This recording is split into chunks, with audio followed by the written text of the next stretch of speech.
Hey everyone, it's me Jay, and today I want to sit down and share with you guys a story that I think I might have briefly mentioned in a previous video, but I don't know, I thought it'd be really interesting to just sit down and share my entire situation, all the specifics, because I know a lot of trans women go through things like this, and I know in the moment it's so scary, and I know that I was terrified, and I will never forget the situation. And yeah, so basically the story has to do with a transgender chaser, or how a lot of women in our community like to call it, a tranny chaser or a chaser. And that's basically men, or I guess people, who are like sexually attracted to transgender women. They like fetishize us, and it's pretty disgusting in my opinion. I don't know.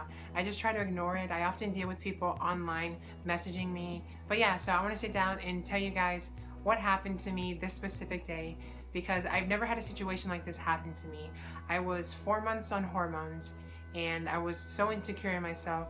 I never thought anything like this would ever happen to me. But yeah, so I just want to jump into this and kind of tell you guys my story. So basically, if you guys didn't know, I work at a restaurant on a university campus, and I often deal with a lot of students coming in, taking their orders. I work in the front and I work in the back. Well, this specific day, I was working up front. I was being a cashier.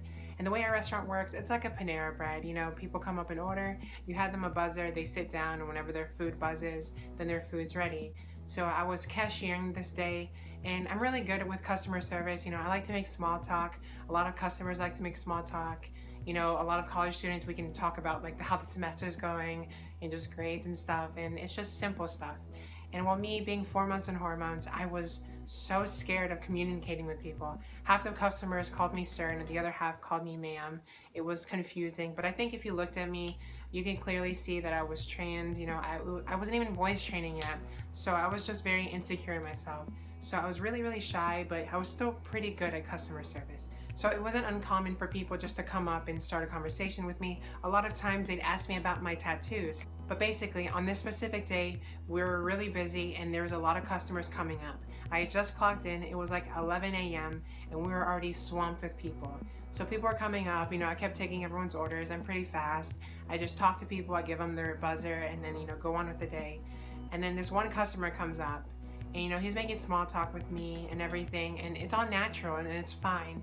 And then all of a sudden he asked me what time I get off work. And me being me, a woman who's never been hit on in her entire life, because my entire life I presented myself as a straight male. And so I just answered him, I was thinking he was just giving me some small talk.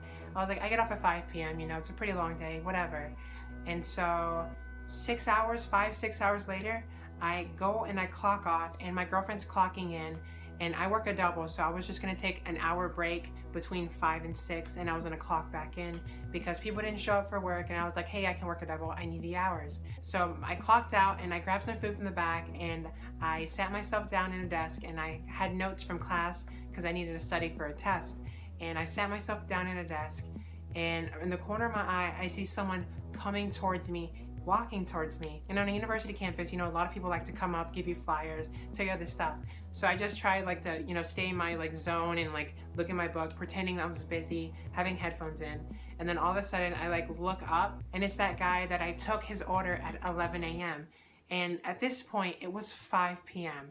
So I was like, this guy, was he flirting with me? Did he wait literally 5-6 hours for me to get off my shift in order to come and talk to me? So I was like, no, he's just probably just hanging around, whatever. But he comes to me and he talks to me, and at this point I'm really nervous because a lot of things are going through my head. I don't know what this guy is doing, if he sees me as a woman, and I just don't want to clock myself in this situation. Just because I'm scared. So he talks to me and he's like, hey, how's it going? And I'm just like, oh, it's good, yeah, whatever. And I was just, talking. And then he starts asking me about my studies, like what I'm doing, what I'm studying, my major. And me, I'm trying to be obvious that I don't want anything to do with him. I'm giving him really short answers, making it seem like I'm really busy. And then that's when the questions started getting really weird. They shifted from my schoolwork to all of a sudden what I'm doing at the end of the day. He asked me, hey, what are you doing tonight? Insinuating that we should go on some type of date or we should hang out. And I was freaking out because I was like, oh my god, this guy's flirting with me. I know 100% now this guy wants me in his bed or whatever the heck. But I didn't know if he saw me as a trans woman or saw me as a woman. And I was just really scared in the situation. But obviously I have a girlfriend, and I told him, hey, I'm going back at work at 6. I'm busy all night. And he was like, okay, okay. And then it was really awkward because then he just kind of like backed away, but was still like walking around the vicinity that I was in, like not on his phone, not doing anything, just kind of like walking around thinking of what to come up and ask me again. So at that point, when he walks away, I just get all my stuff, I close it, and I run to the back of the restaurant because I was still in the restaurant. And my girlfriend had just clocked in, so I went straight to her and I'm like, oh my God, this guy waited all day for me. He literally waited this entire time to come back to me. And the vibes that he gave me were just so scary and so creepy. I didn't know what to do. So I told my girlfriend and I explained it, and other coworkers were coming up hearing what I was telling her, and then we kind of told everyone the gossip, and everyone was looking at the window looking at him. And I was freaking out. My manager found out and he came back. He was like, hey, you can chill back here. You'll work back here for the rest of the day if you're scared. And I was like, okay, thank you. And so I went to the back and I waited the rest of my hour, and I was like crying because I was just so scared that this guy waited that long and approached me. And the vibes were just really weird. And like I said, I've never been flirted with my entire life, but I don't know, just something about this, it didn't feel like flirting. It felt just scary. It felt like he wanted to do something to me because I was trans. But I didn't want to admit that. I wanted to admit that I looked like a woman. He was just coming up to me because I was a passable woman. And then all of a sudden, around 6 o'clock, in comes a supervisor that works with us. And this supervisor is trans herself. And she was like, the weirdest thing just happened to me. And she was telling everyone, yeah, this guy just came up to me and was like flirting with me, I think. He was just being like really weird and he was flirting with me. And then at that moment, I was like, okay, this guy's a chaser. This guy came up to me because he saw that I was clearly trans and he wanted to make a move. He wanted me because I was trans, I was his fetish, and I felt so disgusted at that moment. I just started crying because I was like, wow, I'm just seen as like this sex object. And it really hurt me and it really messed with me for like the next few weeks. I remember being so scared though, thinking like, he waited 6 hours for me to get off my shift. Would he wait for me to clock out? And I remember being so scared and telling my supervisors whenever I ended my shift that night, they let me leave through the back.